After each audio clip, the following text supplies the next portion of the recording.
ناظرین، میں ہوں کامران خان۔ آج ہم آپ سے بات کرنا چاہ رہے ہیں وہ ہے ٹرین دا یوتھ کے حوالے سے۔ ٹرین دا یوتھ انشاءاللہ ایک بہت بڑا فیسٹیول ہونے جا رہا ہے لاہور میں، اور ہماری کوشش ہے کہ ہم یہ جو اس دفعہ ہمارا سیکنڈ ایڈیشن ہوگا ٹرین دا یوتھ کا 18 اپریل جو ہے 2020 اس میں ہم کریں۔ سیٹرڈے کا دن بن رہا ہے۔ پورے پاکستان سے ہم نوجوانوں کو انوائٹ کریں گے لاہور میں، اور اس حوالے سے ہماری ورکنگ جاری ہے۔ انشاءاللہ اوتھ ٹیکنگ سیرمنی جو ہے وہ بھی ہماری ہونے والی ہے 23 مارچ کو۔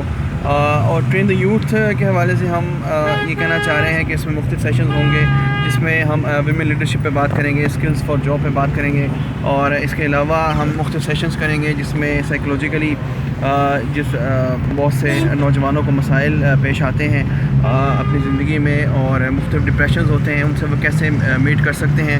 اور اس کے علاوہ اسپورٹس اینڈ پیس کے حوالے سے ہم بات چیت کریں گے کہ اسپورٹس جو ہے وہ کس طریقے سے نوجوانوں میں پیس جو ہے وہ پیدا کرتی ہے، نوجوانوں کو برداشت دیتی ہے، اور وہ ایک اچھے شہری بن سکتے ہیں، ایک اچھے پاکستانی بن سکتے ہیں، ایک اچھے نیشنل جو ہے بن سکتے ہیں، اور اسی طریقے سے وہ آگے بڑھ سکتے ہیں۔